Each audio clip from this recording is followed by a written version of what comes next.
Hello everyone and again welcome back to my YouTube channel. तर आज आहे वटपौर्णिमा आणि वटपौर्णिमेची सगळी तयारी आमची झालेली आहे. मम्मीला मेहंदी लावून झाल्यावर मी सुद्धा लावलेली आणि तुम्ही बघू शकतात मेहंदीचा कलर खूपच फिका आणि लाईट आलेला आहे. आणि ही आहे माझ्या मम्मीची साडी जी आहे पर्पल कलरची. तुम्ही गेस करा ही कितीची असेल. मला ही साडी बघता क्षणी खूप जास्त आवडलेली आणि ही साडी ट्रेंडिंग सुद्धा होती, त्याच्यामुळे मी लगेच घेतली. आणि ही ब्लाऊजची डिझाईन खूपच छान दिसत होती. ही सुद्धा मी सिलेक्ट केली होती मम्मीसाठी. आणि हा ब्लाऊज खूप छान शिवलाय. अजून एक डिझाईन होती बट डिझाईनमुळे ती प्रॉपर झाली नाही, त्याच्यामुळे गोल शिवावा लागला.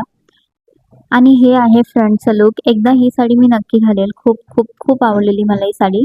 ब्लाऊजला खूप सुरेख आणि सुंदर काम केलंय. साडीला सुद्धा तेवढंच आहे. पण तुम्ही बघू शकता ब्लाऊजच्या साईडच्या हाताला सुंदर असा मोरपीस आहे, ज्याच्यामुळे साडी अजून अट्रॅक्टिव्ह वाटते. इथे मम्मीने सगळी फळं काढून ठेवली होती वाटायला आणि पूजायला आणि सगळी तयारी आमची प्रॉपर झाली होती. आणि मी आणि भाऊ हळदीचं दूध पित होतो कारण आम्ही पावसात भिजलो होतो. तर हा आहे माझ्या मम्मीचा बिफोरचा लुक आणि लवकरच तुम्हाला आफ्टर लुक पाहायला भेटेल. तर तुम्ही ब्लॉग स्किप करू नका, कंटिन्यू ब्लॉग पहा आणि कसं वाटला लुक नक्की मला कमेंट करून सांगा. ओ माय गॉड, हा आहे माझ्या मम्मीचा आफ्टर लुक. मला वाटलं नव्हतं मेकअप एवढा छान वाटेल आणि सुंदर असेल. तर खूपच छान वाटते. तुम्हाला कसं वाटलं ते नक्की मला कमेंट करून सांगा. आणि मम्मीने जो कडा घातलाय तो मी तिला ॲनिव्हर्सरी गिफ्ट दिलं होतं मागे. आणि हे आहे बॅक साईड. माझ्या मम्मीचा एवढा मेकअप तेव्हा सुद्धा केला नव्हता जेव्हा तिचं लग्न झालं, पण आज मी एवढा मेकअप केलाय. आणि मम्मीला हेच बोललेली, लग्नामध्ये मला बोलवायचं होतं, मम्मी तुझा मेकअप नक्की केला असता. तर नेहमीप्रमाणे तांब्या पकडायचा डिपार्टमेंट माझ्याकडे आलाय, पण ह्या वेळेस मला दोन दोन तांबे पकडायचे. एक आमचा आहे आणि एक आमच्या बाजूवाल्यांचा. तर थोडंसं स्मार्ट वर्क करून मी विचार केला की दोन्ही हातात दोन तांबे पकडण्यापेक्षा एक ताटली घेऊन त्याच्यात दोन तांबे ठेवते. तांबे पकडून पकडून माझा हात दुखायला लागला होता, त्याच्यामुळे आम्ही थोडासा इथे ब्रेक घेतला. आज वटपौर्णिमा होती, त्याच्यामुळे खूप कंटिन्यू पाऊस पडत होता, पण थँक गॉड की आम्ही जेव्हा जात होतो तेव्हा पाऊस नव्हता, त्याच्यामुळे जाताना आम्हाला काय एवढा प्रॉब्लेम नाही आला. तर फायनली आम्ही इथे पोचलो आणि खूप जास्त गरम होत होतं आणि ह्यांची पूजा चालू झाली होती. वडाच्या झाडाला 7 फेरे मारताना मी असं विचार करत होते की ह्या बायका काय विचार करत असतील. म्हणजे ज्यांचे नवरे चांगले असतात त्यांना तर तेच नवरे पाहिजे असतात, बट ज्यांचे नवरे चांगले नसतात त्यांनाही तेच नवरे पाहिजे असतात का? ज्यांनी लव्ह मॅरेज केलंय त्यांना तर तेच नवरे पाहिजे असतील, भले ते भांडत असतील. पण ज्यांनी अरेंज मॅरेज केलंय त्यांचं काय? पण असो, आपल्याकडे आधीपासून ही प्रथा चाललेली आहे. वडाच्या झाडाला धागा बांधून ह्या बायका आपापल्या नवऱ्याला 7 जन्मासाठी बुक करतात. आजकाल पण सजून येत नाही जास्त आणि दागिने सुद्धा घालून येत नाही, कारण का ते दागिने बघून दुसऱ्या बायका असं बोलतील की देवा मला दुसऱ्या जन्मी पुढच्या जन्मी हिचा नवरा भेटू दे. असं मी रील्स मध्ये ऐकलेलं, त्याच्यामुळे कोणी सिरियसली घेऊ नका, मी फक्त मस्करी करते. आणि मगासपासून तुम्ही ह्याला बघतायत, हा खूप क्यूट आहे. ह्याचं नाव आहे श्रीधर. एवढा क्यूट होता हा, त्याच्यामुळे मी ह्याचा जास्त व्हिडिओ काढलेले.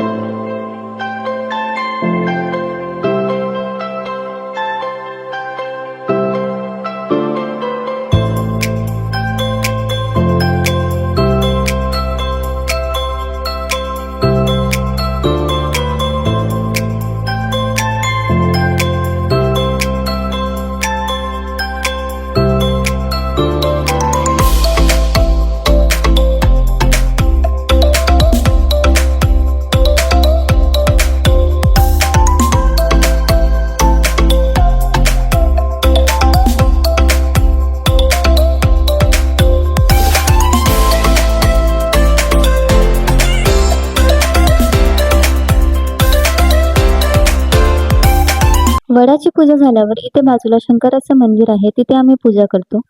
आणि हे आमच्या घरापासून 5 ते 10 मिनिटाच्या अंतरावर आहे.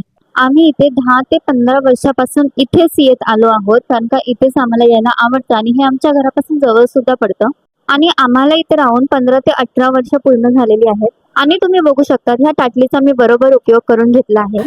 एक गोष्ट आज चांगली घडली की आम्ही निघताना पाऊस नव्हता आणि आम्ही जाईपर्यंत पाऊस नव्हता, नाहीतर बाकीच्या बायका भिजत भिजत गेल्या होत्या आणि त्यांनी भिजत भिजतच वडाच्या झाडाला 7 फेरे मारले होते. ह्या तुम्ही समोर बघताय त्या आमच्या बिल्डिंगच्या बायका आहेत. सगळे खूप छान दिसत होते, खूप छान साडी घातली होती सगळ्यांनी आणि सिंपल मध्ये डिंपल टाईपचे सगळे वाटत होते. ह्याच्यामध्ये मला सार्थकच्या आईची साडी खूप जास्त आवडली. बघू शकता तुम्ही, पर्पल कलरची आहे. तसं पण एक बाई जेवढं सिंपल नटते तेवढं छान दिसून येते. पण माझी मम्मी कधी आजपर्यंत नटली नव्हती. इनफॅक्ट तिच्या लग्नामध्ये सुद्धा तिला कोणच नव्हतं नटवणारं.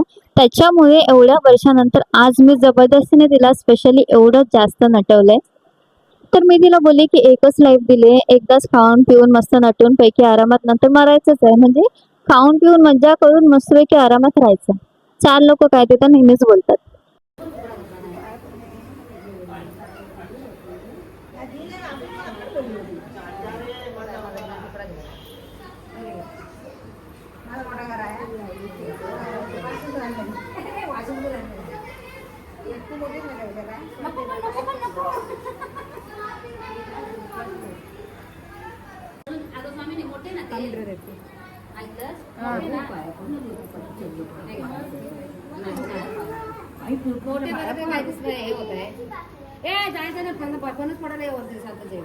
इथे तुम्ही बघू शकता की किती छोटी गल्ली आहे, छोटासा हा रस्ता आहे. तिथून आम्ही गेलो होतो आणि आता घरी जातोय. जाता जाता खूप सांभाळून जावं लागत होतं, कारण का खाली चिखल सुद्धा होता खूप आणि ह्या लोकांनी एकदम छान छान भारी भारी साडी घातल्या होत्या. मध्ये रस्त्यामध्ये तुम्ही बघू शकता हा छान असा एक बंगला आहे, सुंदर असा. इकडे कुत्रे असायचे आणि जिथे खूप जास्त भुंकायचे आणि मला खूप भीती वाटायची, त्याच्यामुळे मी येत नाही ते. बट आता ते नव्हते. बाहेर तुम्ही बघितलं तर इथे अजून एक वडाचं झाड आहे, पण आम्ही पूजा आतमध्येच करतो कारण का त्याच्या बाजूला मंदिर आहे. तुम्ही बघू शकता सगळ्यांनी टिक्का लावल्यावर मला सुद्धा ह्या लोकांनी टिक्का लावला आणि मी छान सुद्धा दिसते याच्यामध्ये. आणि आता मला खूप जास्त भूक लागली कारण का सकाळपासून काहीच नाही खाल्लंय. तर तुम्हाला ब्लॉग आवडला असेल तर लाईक, कमेंट, शेअर आणि सबस्क्राईब नक्की करा. Bye bye, take care, love you all. भेटूया आपण पुन्हा नेक्स्ट ब्लॉगमध्ये.